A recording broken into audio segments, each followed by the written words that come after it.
안녕하세요. 그림 그리는 모히또입니다. 이번 주에는 추석 연휴 기간이기도 하지만 저에게는 개인적으로 굉장히 중요한 시험 기간이기도 합니다. 예, 제가 뭐 실제로 어떤 뭐 시험을 보는 게 막 그 필기고사를 보는 건 아니고요. 예, 그림에 관한 시험이죠. 예, 어떤 제가 시험에 굉장히 중요한 시험에 드는 기간이기 때문에 제가 그 해야 되는 그 그림에 좀 모든 에너지와 영감을 쏟아부어야 되는 상황입니다. 그래서 제가 좀 다른 그림을 그려서는 안 될 것 같은 기력도 모자라거니와 그래서 이번 주에도 좀 불가피하게 저 자신을 위한 기록용 이야기를 남겨보고자 합니다. 예, 제가 일단 이전부터 좀 이 얘기를 하고 싶었어요. 제가 어떤 상황에서 그림을 그리고 있는지. 안경이 4개가 있죠.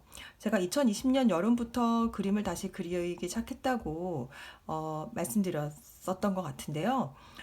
그때 정말 마침 그때에 제가 노안이 왔습니다. 네, 안경을 썼는데 가까운 게 안 보이는 거예요.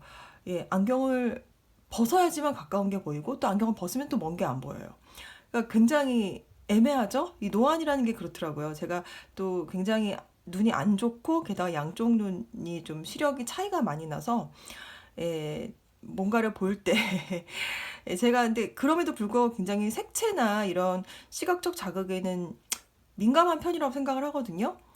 아무래도 제가 보는 걸 좋아하고 그리는 걸 좋아하기 때문에 그러니까 저한테는 굉장히 시력이 중요한 능력인데 그거를 이제 제가 막 그림을 본격적으로 다시 그리기 시작하려고 달려 나가려는 참에 진짜 급격히 노안이 왔다는 게 일종의 좀 운명의 장난 같기도 하고 저한테는 시련이었는데 그거를 안경 4개로 이겨내고 있다는 점을 말씀드립니다. 제가 그림 그릴 때 쓰는 안경은 요거예요. 돋보기 안경입니다.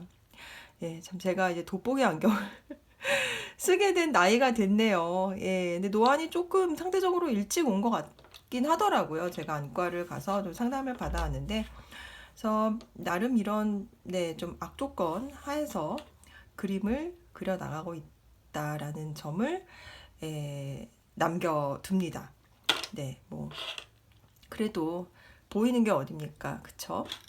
그래서 좀 가장 불편할 때가 그 전시회 같은 데 갈 때 이렇게 그림을 멀리서도 봐야 될 때도 있고 가까이서 봐야 될 때도 있잖아요. 그럴 때 안경을 벗었다 꼈다가 해야 되는 게 좀 불편하고 저는 개인적으로 좀 제 외모가 제가 좀 눈이 좀 큰 편이거든요. 안경을 쓰면 눈이 좀 작아져서 인상이 많이 바뀌어서 저는 이제 꾸미고 나갈 때는 컨택트 렌즈를 끼긴 하는데 물론 요즘은 이제 노안용 다초점 렌즈가 나왔다고는 하지만 컨택트 렌즈를 뭐 제가 다초점까지는 구비하고 있지 않아서 그냥 근시용을 쓰고 있는데 제가 컨택트 렌즈를 끼면 가까운 게 잘 안 보여서 좀 꾸미고 나갈 때는 좀 불편하더라고요.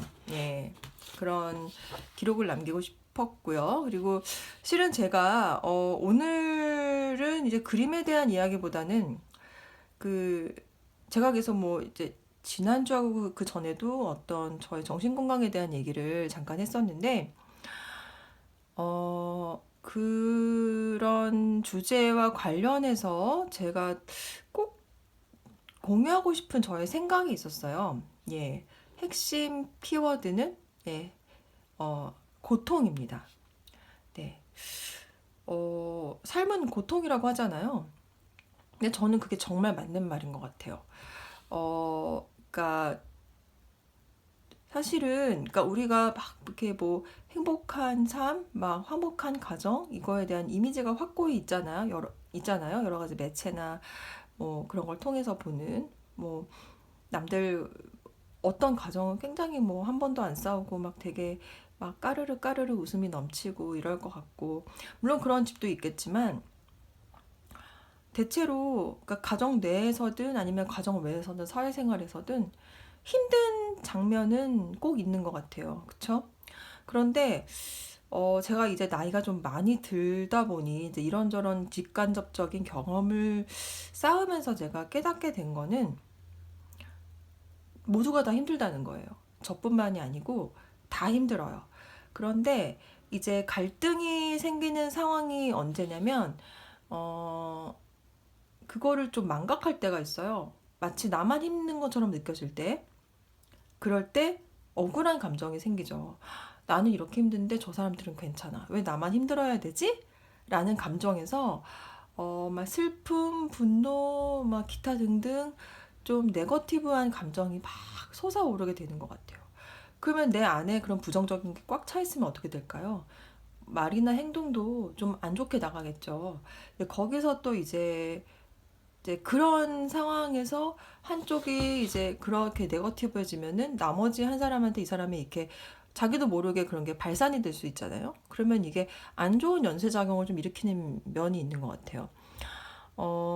그런데 또 제가 여기서 또 하나 제가 깨달은 거를 이제 살면서 저도 그렇게 억울했던 사람 중 하나죠. 굉장히 억울했고 굉장히 그래서 막 분노가 가득 차 있었고 실제로 제가 심리 치료를 받았을 때 처음에 이제 초기 검사를 하는데 저는 저희 안에 우울함이 가장 많이 이렇게 차 있을 거라고 생각을 했어요. 그런데 제가 심리 치료를 정말 초기에 받았을 때 저를 분석했을 때 나온 결과는 저를 지배하고 있던 감정은 우울이나 슬픔이 아니고 분노더라고요.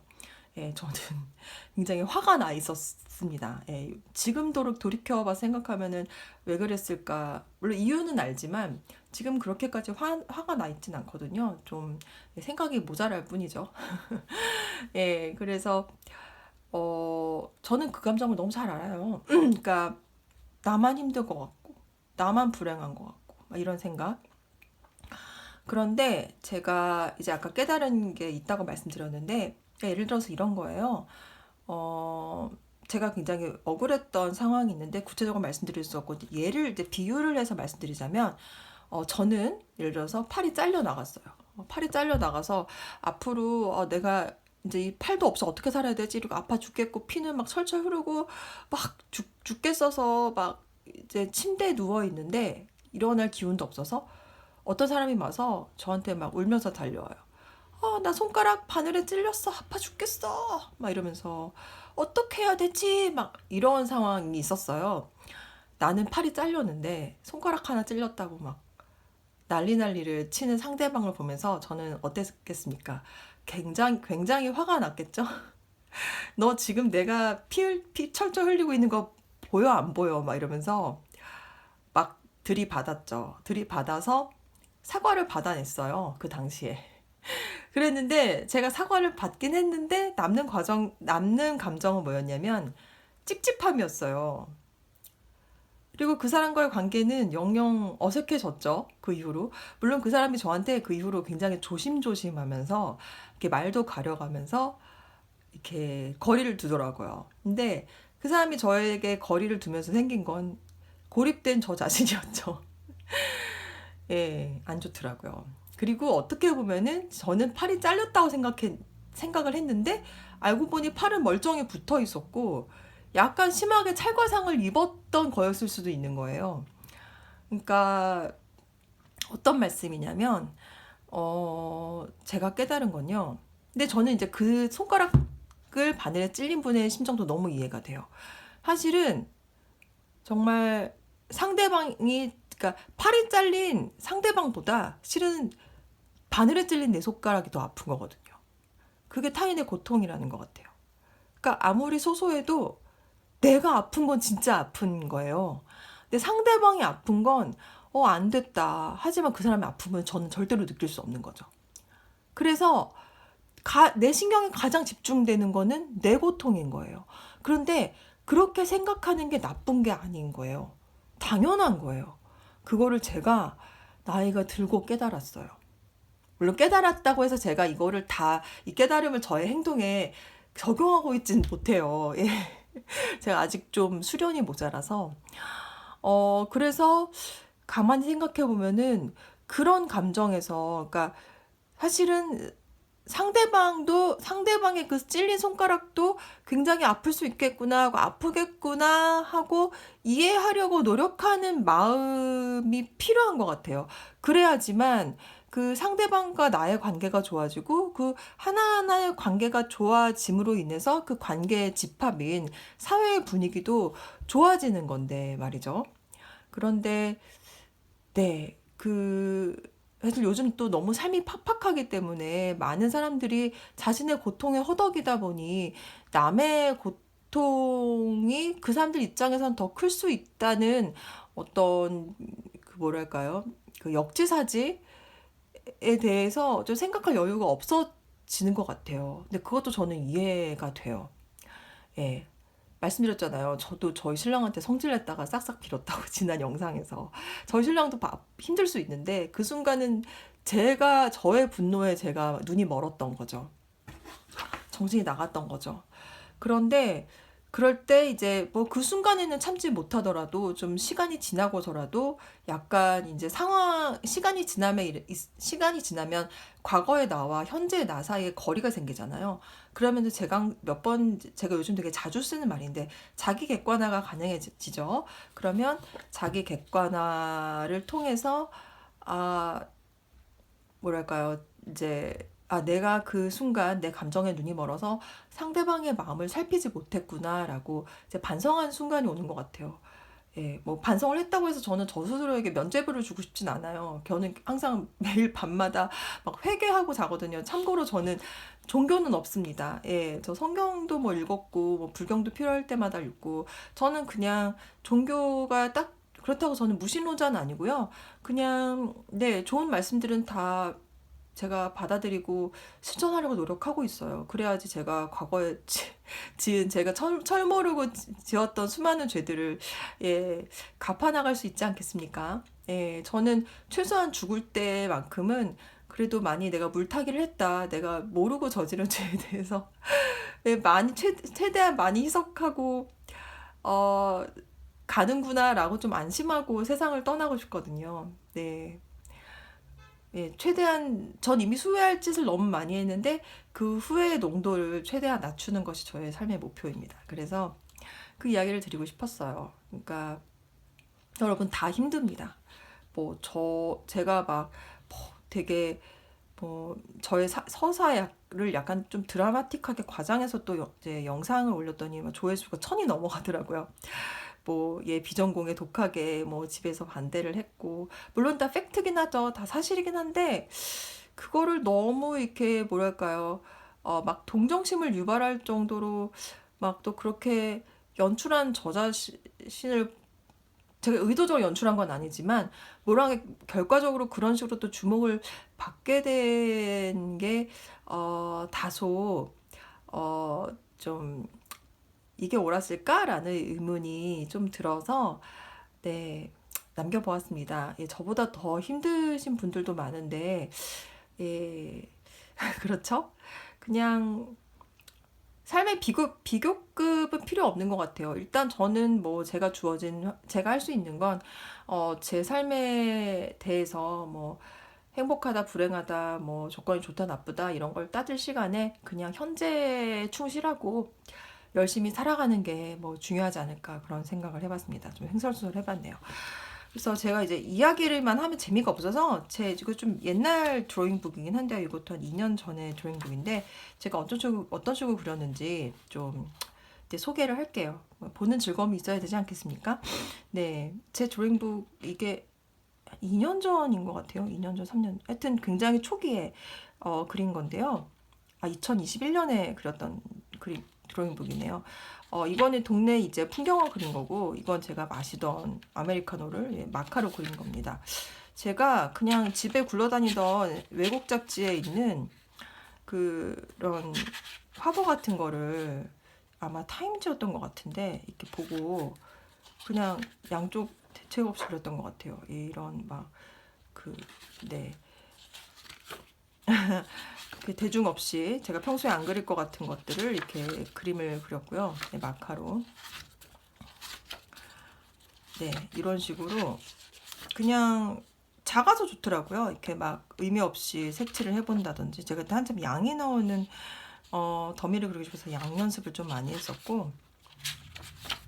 네, 이 이야기는 제가 이제 인상 깊게 본 헐리우드 영화의 여배우도 그리고 또 정무라도 그려보고 이렇게 이건 색연필로 그렸고요. 그리고 이것도 옛날 유명한 인물들. 이거는 좀 자화상을 그려봤어요. 옛날 제가 파리 여행 갔을 때 찍었던 사진도 그려보고, 저희 딸 그림, 저희 딸 사진 보고 그려봤고요. 그리고 예, 너무 그림이 안 그려져서 갑자기 막 1월도 막 이런 거 그리고 막 김홍도 그림 따라 그려보고, 이거는 예, 제가 좋아하는 패션 일러스트 보고 그려보고. 그림이, 요 그림은 제가 기억이 나는데 굉장히 그림이 안 그려질 때 그렸던 그림이에요. 저는 그림이 좀 잘 그려질 때랑 안 그려질 때 퀄리티 차이가 꽤 나는 편이에요. 다들 그러실 것 같긴 한데요. 예, 뭐 매사가 그렇죠. 좀 컨디션 좋을 때가 있고 나쁠 때가 있고. 그때 한참 준비하고 있던 그린잭 더미 캐릭터에 대해서 좀 이렇게 고민했을 때고, 요것도 제가 좋아하는 어떤 액세서리 브랜드의 화보를 보고 그린 거고요. 이거 한예슬, 제가 너무 한예슬 씨 좋아합니다. 아름다우신 분. 예, 그리고 예, 또 니무라도 그려보고, 막 니체도 그려보고, 예, 비트겐슈타인도 그려보고. 저희 딸이에요. 이분은 굉장히 유명한 그 어린이 인플루언서인데 이름이 잘 기억이 안 나네요.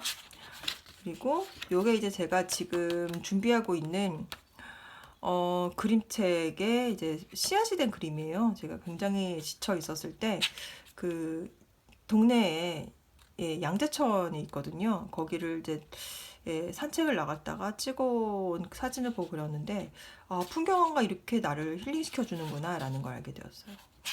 예. 제가 인스타에 안 올린 그림들도 많죠. 예, 이거는 일본어인데 와타시라시크, 나답게. 와타시라시크, 제가 이제 좋아하는 말이에요. 나답게 살자. 지금 저의 모토입니다. 예, 그래서 뭐 옛날 명화도 따라 그려보고, 이것도 제가 그 구상하고 있던 그림책 캐릭터로 한번 해봤는데, 그려봤는데 좀 예, 너무 만화 같아서 포기했고요. 요것도 지금 제가 준비하고 있는 그림책에 씨앗이 된 예, 드로잉이에요. 네, 전 정말 풍경화가 좋습니다. 풍경을 그리고 있으면 마음이 너무 평화로워져요. 힐링됩니다. 아, 자연은 네, 정말 너무 감사한 신의 선물인 것 같아요. 저희도 자연의 일부이긴 하지만 우리의 삶도 자연의 일부로서 신의 선물이라고도 할 수 있겠죠. 요거는 루벤스 그림을 예, 따라서 그린 거예요. 제가 정말 그림이 안 풀릴 땐 이렇게 명화를 보고 네, 그림을, 루벤스가 아니고 렘브란트네요. 죄송합니다. 렘브란트 그림을 보고 따라 그렸던 것 같고요. 그다음에 네, 이거는 제가 그 또 동네 공원에서 본 그 오리를 촬영해서 그린 겁니다. 네, 밑그림 그리지 않고 그려요, 저는. 요런 식으로 정말 양쪽 페이지 꽉꽉 채워서 예, 이렇게 해서 그렸던 거죠. 네. 재밌으셨나요? 예, 이런 드로잉북이 몇 권 있어요. 지금 잘 모아두고 있습니다. 가끔 꺼내서 보면 재미있어요. 또 이렇게 옛날 드로잉북을 꺼내서 보면 또 과거의 저로부터 얻는 영감도 있고 또 배우는 점도 있는 것 같아요. 기록하는 습관은 괜찮은 것 같아요. 그러니까 예, 저는 워낙 악필이고 글씨를 쓰는 게 또 이제 요즘 타이핑을 많이 하다 보니까 예, 일기를 써야 되는데, 제가 유튜브 채널을 이제 기록 수단으로 사용하게 된 건 예, 쓰는 것보다 말하는 게 훨씬 편하잖아요. 네, 그리고 저에 대해서 뭐 관심 있으신 분들도 저희 육성을 들으면 관심이 가져주실 분들이 계시려나? 네. 뭐 좀 저에 대해서 또 목소리를 통해서 전해지는 것도 있잖아요. 어떤 그 사람의 느낌 같은 거, 진실성? 예, 좀 더 그 글보다 어떤 네, 구두로 이렇게 그러니까 뭔가 소통을 할 때 좀 상대방에 대해서 더 잘 파악하게 되는 면이 있잖아요. 어, 예, 어떻게 받아들여야 할지 모르겠는데, 예, 네, 그런 의미에서 유튜브 채널을 예, 기록 수단으로 삼는 예, 그런 네, 선택을 했다라는 점을 말씀드립니다. 좀 영상이 길어져서 예, 오늘 영상 여기까지 하고요. 제가 또 가끔 이런 식으로 제가 좀 쌓아놓은 드로잉북들이 있어요. 하나하나씩 제가 그림을 이렇게 그려서 남길 만한 에너지가 없을 때 예, 꺼내서 보여드리도록 하겠습니다.